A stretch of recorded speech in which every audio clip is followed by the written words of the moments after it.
पूज्य गुरुदेव नए पद्मसागर जी महाराज साहब, साथ ही में उपस्थित पूज्य ध्यान पद्मसागर जी महाराज साहब, अक्षय पद्मसागर जी महाराज साहब, विशेष रूप से यहाँ पर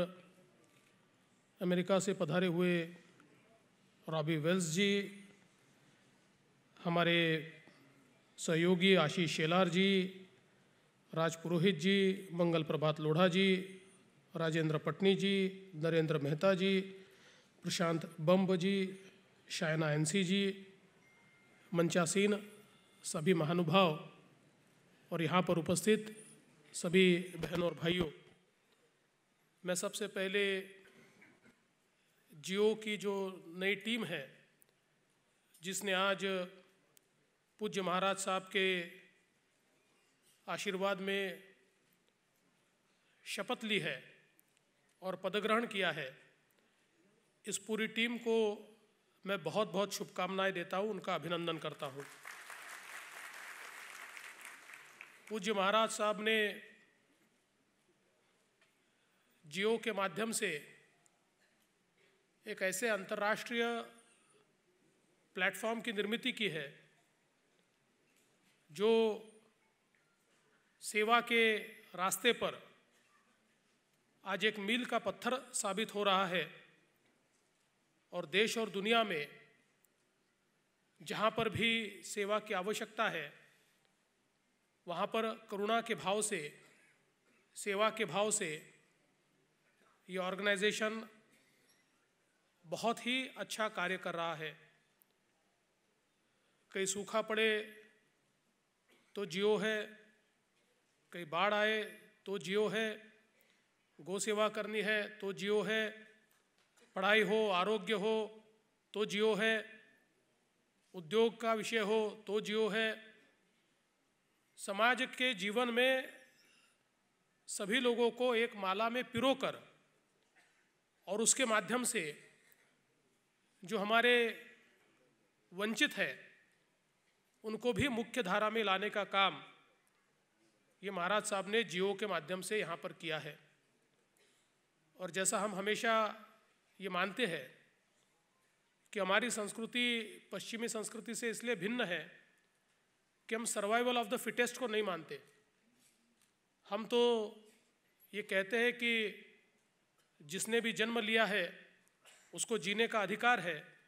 और समाज की ये जिम्मेदारी है कि वो कितना भी दुर्बल हो, निर्बल हो, उसके जीने की व्यवस्था समाज खड़ा करे।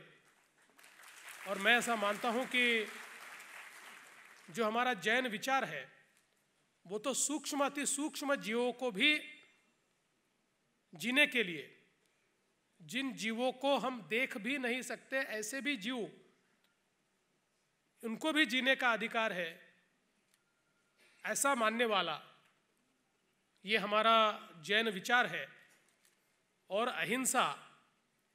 जिसका मूल मंत्र है, ऐसे विचारों के माध्यम से ही मैं ऐसा मानता हूँ कि दुनिया में हम लोग एक अच्छी दुनिया, एक शांतिपूर्ण दुनिया तैयार कर सकते हैं। और उन्हीं विचारों को पूज्य महाराज साहब पूरे विश्व में लेकर जाते हैं। मैं तो ऐसा मानता हूँ कि अक्सर मैंने ये देखा है कि महाराज साहब के प्रवचनों में जैन विचार तो रहता ही है, जैन धर्म के जो मूलभूत सिद्धांत है वो तो रहते ही है, पर सबसे ज़्यादा उनके विचारों में अगर कोई चीज़ देखने को मिलती है तो वो देशभक्ति, राष्ट्रभक्ति देखने को मिलती है। वे समाज को राष्ट्रीयता से प्रेरित करते हैं और जब समाज में राष्ट्रीयता तैयार होती है, राष्ट्र भावना तैयार होती है, तब समाज एक दूसरे को साथ में लेकर काम करता है। स्वयं के लिए नहीं तो औरों के लिए भी काम करता है, अपने से आगे देख पाता है। राष्ट्र की उन्नति, समाज की उन्नति, इसको मद्देनज़र रखते हुए काम करता है और उसी प्रकार से लोगों को प्रेरित करने का, इंस्पायर करने का काम पूज्य महाराज साहब ने किया है। और मैं जब से उनके संपर्क में आया हूँ, मैं उनके विचारों से बहुत प्रेरित हुआ हूँ और मुझे ये लगता है कि वे केवल धर्म कार्य नहीं करते, वो राष्ट्र कार्य भी करते हैं, और इसीलिए हम सभी लोग उनको वंदन करते हैं। आज के इस मौके पर मैं उनका आभार व्यक्त करना चाहूँगा। जिस प्रकार का उनका आशीर्वाद हम सभी को प्राप्त होता है, उनकी प्रेरणा प्राप्त होती है, इसी प्रकार से उनकी प्रेरणा हमें प्राप्त होती रहे। और राज्य के मुख्यमंत्री के रूप में मैं उन्हें आश्वस्त करना चाहूँगा कि महाराष्ट्र में निश्चित रूप से जिन तत्वों के ऊपर, जिन सिद्धांतों के ऊपर हम लोगों ने ये राजकाज शुरू किया है, उन सिद्धांतों पर हम अडिग रहेंगे, कभी भी उन मूल्यों का अवमूल्यन नहीं होने देंगे, और उन्हीं मूल्यों के आधार पर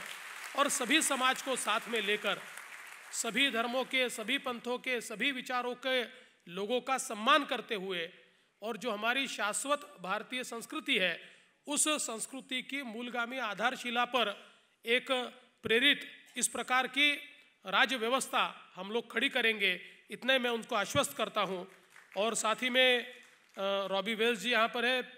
आई would like to wish all the best to mister Robbie Wales for his future, and I would like to welcome him from the state of Maharashtra. I'm happy that he could come here all the way, and with his presence, we know that our Jainism has reached globally, and it is respected globally, and that is why he is present here. So I'm very happy that you could come here, and we look forward for more interaction with you. I once again thank you and welcome you. मैं फिर एक बार महाराज साहब का बहुत बहुत आभार व्यक्त करते हुए अपने शब्दों को विराम देता हूँ। जय हिंद, जय जिनेंद्र।